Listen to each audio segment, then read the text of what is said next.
मैं हमेशा कहता हूं, तपा हो आग में वही स्वर्ण चौका है। तपा हो आग में वही स्वर्ण चौका है। गुरु को पहचान ले वही नर अनोखा है। समय कम है, कुछ पुण्य कमा लो मेरे मित्रों, वरना यहाँ हर सांस में धोखा ही धोखा है। वरना यहाँ हर सांस में धोखा ही धोखा है। विचार करना। पुण्य कमाने वाले पुण्य कमा रहे हैं, तन से भी पुण्य कमा रहे हैं, मन से भी पुण्य कमा रहे हैं, और धन से भी पुण्य कमा रहे हैं। आज संयम का दिन, और संयम के दिन में बहुत से संयमी लोग तैयार हो रहे हैं, त्यागी वृत्ति तैयार हो रहे हैं। संघ में 5-5 के श्लोच आज के दिन हो गए। और आप विचार करके रखना, हम लोगों को तो अभ्यास है केसलोच का, लेकिन आज हमारे दर्शन भैया का प्रथम केसलोच हो रहा है, और प्रथम केसलोच के बाद उनकी भावनाएं आगे बढ़ने की है। अभी निर्मल जी हमारे पास आए, बोले महाराज धन्य कर दिया आपने मुंगेर को, क्योंकि मुंगेर में इतने सारे तपस्वियों का केसलोच हो गया, और दोपहर में, शाम को फिर दोपहर में यहां भगवान की दीक्षा होगी। और उसी वक्त हमारे अशोक भैया की दीक्षा होगी। ख्याल करके रखना, ये सारी की सारी प्रक्रिया तुमको शिक्षा देने के लिए है। उनकी होगी दीक्षा और तुम्हें लेना है शिक्षा, और नहीं ली शिक्षा तो चलाओगे बाद में रिक्शा। अब आप समझो करना क्या है। और ले ली दीक्षा तो फिर मिलेगी तुम्हें भिक्षा, और संसार की खत्म हो जाएंगी समस्त इच्छा। इतना ही विचार करके रखना, दीक्षा से हमें शिक्षा लेना है कि जीवन में करना तो करना क्या, कैसे अपने आप को बदलना है। जिस दिन भगवान की दीक्षा होती है, माता पिता उसी दिन संन्यास ले लेते हैं। हम घर में रहेंगे लेकिन संन्यास पूर्वक जीवन लेंगे। आज हमारे माता पिता शंभू भाई और ललिता बहन, वो भी दोपहर में जब भगवान की दीक्षा होगी तो क्या नियम संयम लेते हैं, विचार करना। 2.5 कल्याणक पंडित जी के हो गए, 2.5 कल्याणक हमारे होने वाले हैं। 2.5 कल्याणक में पंडित जी आगे रहे, अब 2.5 कल्याणक बचे हैं। दीक्षा के बाद जैसी राजअभिषेक होगा उसके बाद पंडित जी मंत्र करेंगे, लेकिन क्रियाएं हमें करना पड़ेगी। मैं आप सबसे कहूंगा कि आज का दिन इतना पवित्र और पावन दिन है। आज से विचार करना, पर्युषण पर्व लग रहे हैं। आज पर्युषण पर्व की पंचमी है। पर्युषण पर्व साल में 3 बार आते हैं, है ना। भादों के महीने के तुम्हें मालूम है, माघ के महीने का पता ही नहीं चलता है, और चैत के महीने का भी तुम्हें पता ही नहीं चलता है। लेकिन आज भी यहाँ पर जो पर्युषण पर्व प्रारंभ हो रहे, ऋषि पंचमी है, बसंत पंचमी है, दूसरे नंबर पर अभिनंदन नाथ भगवान का जन्म तब कल्याणक है। और उस दिन हमारे भगवान की दीक्षा और हमारे अशोक भैया की दीक्षा हो रही है। इससे बड़ा और क्या पुण्य होगा। दीक्षा के संबंध में दोपहर में बात करूंगा। अभी तो आपसे इतना ही कहना चाहता हूं कि आज भगवान की दीक्षा का समय है, और दीक्षा के समय उन्होंने अपने जीवन में क्या क्या किया, कितने साल अपने घर में रहे, कितने साल को अपने जीवन को जीने का प्रयास किया। लेकिन एक निमित्त मिला और वो बैरागी हो गए।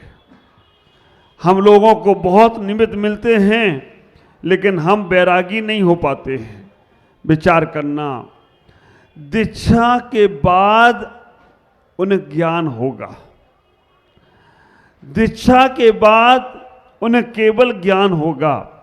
तो क्या कहना चाहता है हमारा जिनागम, पहले दीक्षा बाद में शिक्षा। और तुम्हारा आगम क्या कहता है, पहले शिक्षा बाद में दीक्षा। और जो पहले शिक्षा ले लिया वो बाद में दीक्षा नहीं ले पाता है। बहुत से लोग बोलते हैं महाराज अभी में ज्ञान नहीं है, और जब ज्ञान आएगा तब दीक्षा लेंगे। हमने कि जिनको ज्ञान है वो दीक्षा लेते नहीं है। हाँ, आप विचार करना, बहुत दुर्लभ होता है कोई पंडित जाके दीक्षा ले ले। ये तो ज्ञान सागर जी महाराज भूरामल पंडित थे, और उन्होंने जाके दीक्षा ले ली। आचार्य विद्यासागर जी के गुरु हमारे विमल सागर जी महाराज पंडित थे, उनने जाके दीक्षा ले ली। आप विचार करके रखना, सुशील पंडित जी मैनपुरी वाले, उन्होंने जाके दीक्षा ले ली। विद्वान जो बहुत कम दीक्षा लेते हैं। जिनागम कहने का प्रयास कह रहा है कि पहले आचरण करो, बाद में उच्चारण करना। अगर तुम्हारे पास आचरण नहीं है तो उच्चारण में तुम्हारे दम नहीं आएगी, क्योंकि अगर तुम दूसरे से बोलो रात्रि भोजन नहीं करना और तुम खुद कर रहे हो तो दूसरे पे प्रभाव नहीं पड़ेगा। पहले आचरण, बाद में उच्चारण। आप अक्षर वर्णमाला पढ़ते हैं तो अक्षर वर्णमाला में पहले कौन सा अक्षर आता है? आ। और आ के बाद में ऊ अक्षर बाद में आता है। तो वर्णमाला भी हमसे यही कहती है, आ माने आचरण पहले करो। जब आचरण अच्छा होगा तो उच्चारण तुम्हारा अपने आप अच्छा होना चल शुरू हो जाए तो कोई आश्चर्य की बात नहीं है। आचरण नहीं है, उच्चारण का महत्व नहीं पड़ेगा। पहले भी गुरुकुल में जब बच्चे पढ़ने जाते थे तो पहले उनकी दीक्षा होती थी, बाद में उन्हें शिक्षा दी जाती थी। आजकल पता नहीं, तुम्हारे बच्चे पढ़ने के लिए जाते हैं, दीक्षा संस्कार लेकर नहीं जाते हैं तो बच्चे भटक जाते हैं। क्योंकि आजकल स्कूल कॉलेज में कैरियर तो बना रहे हैं लेकिन कैरेक्टर से लेस हो रहे हैं। ख्याल करके रखना, कैरियर तो बहुत अच्छा बन रहा है। बच्चों से पूछा जाए तुम्हारा कैसा, तो हमारा कैरियर बहुत अच्छा है। कैरेक्टर पता नहीं। और कैरियर मालूम तो किसे कहते हैं? साइकिल के पीछे जो लगाया जाता है ना, उसे कैरियर बोलते हैं। वो सामान ढोने के काम में आता है। कैरियर पे लोग नहीं बैठते, कैरियर पे सामान रखा जाता है। तो आप भी अपने जीवन में कैरियर बनाने के चक्कर में सामान ढोने वाले बन जा रहे हो। ख्याल करना, money is loss, nothing is loss, health is loss, something is loss, character is loss, everything is loss. आप विचार करने के क्या करना, पैसा गया तो कुछ नहीं गया, स्वास्थ्य गया तो कुछ गया, लेकिन चारित्र चला गया तो सब कुछ चला जाए तो कोई आश्चर्य नहीं होगा। आज चारित्र का दिन है, आज संयम का दिन है, आज बैलेंस का दिन है, आज अपने आप को पाने का दिन है, आज अपने आप में लौटने का दिन है। आप विचार करके रखना, बाहर की यात्रा से बचकर अपने तक लौटने के लिए आज हम उपस्थित हुए। भगवान को आभूषण पहनाए गए। कहाँ? इम्फाल से। कहाँ से आए आभूषण पहनने वाले? इम्फाल से आकर उन्होंने भगवान को आभूषण पहना दिए। और दोपहर में देखना, वो आभूषण अपने आप भगवान छोड़कर अपने बैराग को चले जाएंगे। देखते देखते वो राजा महाराजा कैसे अपने जीवन में लौटने के लिए, क्या कमी है भगवान के पास, हमारे राजा महाराजाओं के पास। लेकिन राजा महाराजाओं के पास जो है अभी में वर्तमान में, उसमें सुख नहीं है, सुख कहीं और है। ख्याल करना, धन से सुख शांति मिलती होती तो अमेरिका बहुत सुखी हो गया होता। धन से सुख शांति मिलती होती तो अमेरिका के पास एक दुख मात्र को, लेस मात्र को दुख नहीं होता। ताकत में अगर सुख शांति होती तो हमारे जर्मनी के पास बहुत ताकत है, बहुत एटम बम बना रखे उन्होंने। आप विचार करना, व्यापार में सुख शांति होती तो चाइना में बहुत व्यापार है। हर घर में बच्चे जन्म लेता है, व्यापार चालू हो जाता है उनका, है ना। सारे व्यापार चालू हैं। वह बच्चे बनाने की फैक्ट्री नहीं बना पाए वो अभी, नहीं तो वो भी चालू हो जाती है। सुख शांति वहाँ नहीं है, न धन में है, न व्यापार में है, न ताकत में है। सुख शांति है भगवान की दीक्षा के बाद। आप देखेंगे आत्मशक्ति सबसे बड़ी शक्ति है। हमारे पास आत्मबल है तो हमारे पास सारे बल हैं, और आत्मबल प्राप्त होता है बाहर के बल को छोड़ने के बाद। ख्याल करना, तुम्हारे पास फोन है, कहते हैं फोन दुनिया से जोड़ता है, फोन दुनिया से जोड़ता है और मौन अपने आप से जोड़ दे तो कोई आश्चर्य की बात नहीं है। विचार करके रखना, फोन दुनिया से जोड़ता है, मौन अपने आप से जोड़ता है। फोन से बात करोगे तो बिल आएगा और मौन में बात करोगे तो दिल आएगा। आप विचार करके रखना, फोन से बात करोगे तो बिल आएगा और मौन में बात करोगे तो दिल आएगा, और फोन से बात करोगे तो टेंशन आएगी, क्योंकि कहीं कोई घटना हो जाए तो गड़बड़। इतना ही विचार करके रखना, मौन में बात करोगे तो आत्मदर्शन आएगा। हम जितना जितना देखिएगा, विचार करेंगे, हम आज आचरण की ओर अग्रसर होना है, संयम की ओर अग्रसर होना है, हमें जीवन को बैलेंस में बनाना है। और ये संयम का ही महत्व है, संयम का ही महत्व है कि आज सौदरमिंद्र भी कहेगा पालकी मुझे उठा लेने दो, सौदरमिंद्र कहेगा पालकी मुझे उठा लेने दो, लेकिन आकाशवाणी होगी जो भगवान जैसा बन सकता है वो ही भगवान की पालकी उठा सकता है। मैं आप सबसे कहूंगा, आप भगवान बन सकते हो, स्वर्ग के इंद्र भी नहीं बन सकते।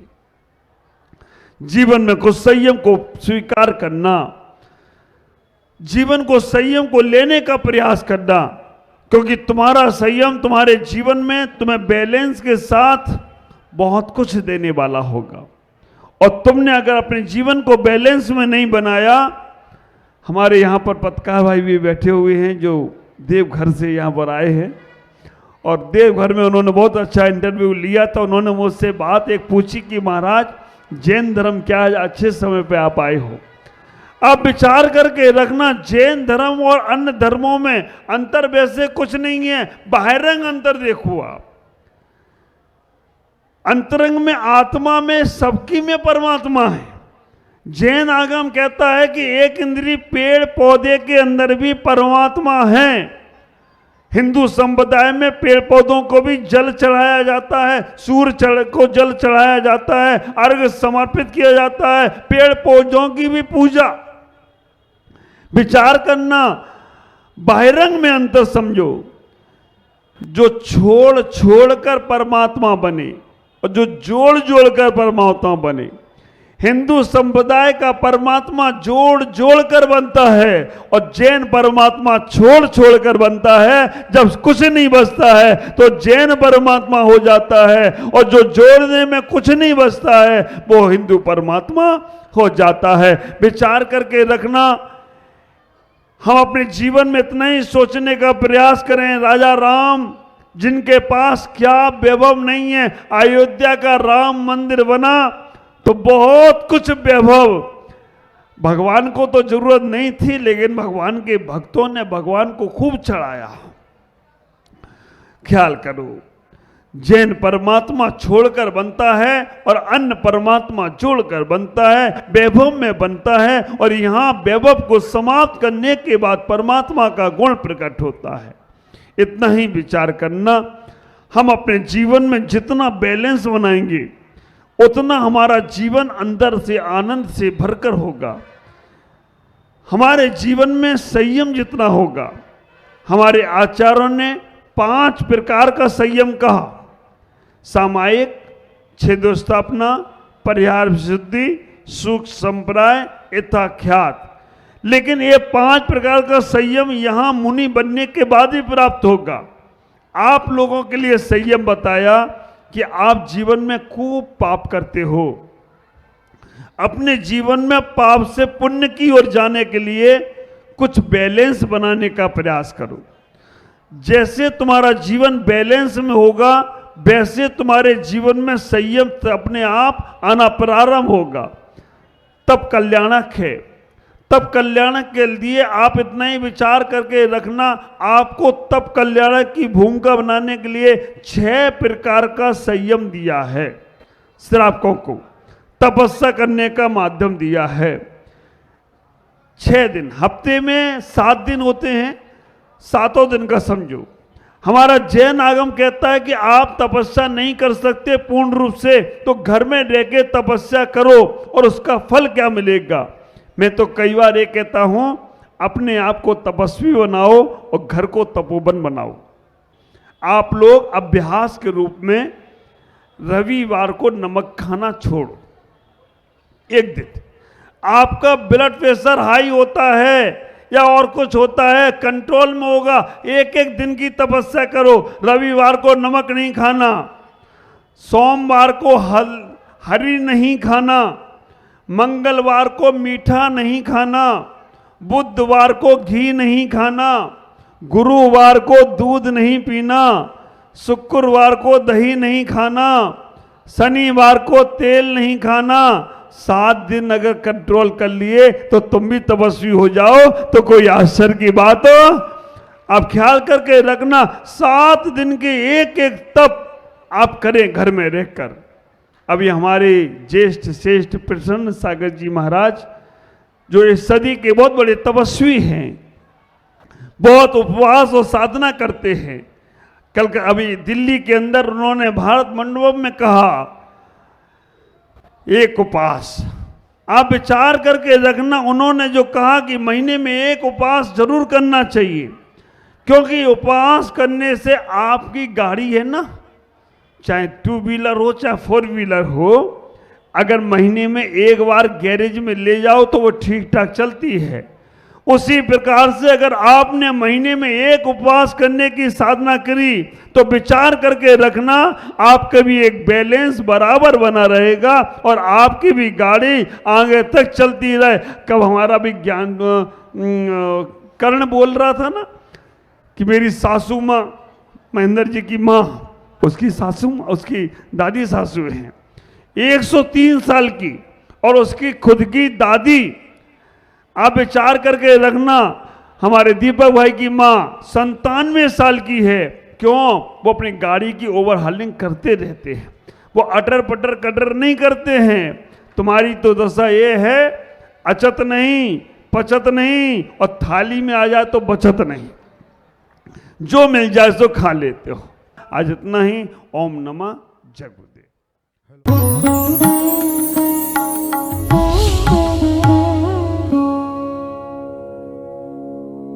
सच्चा ज्ञान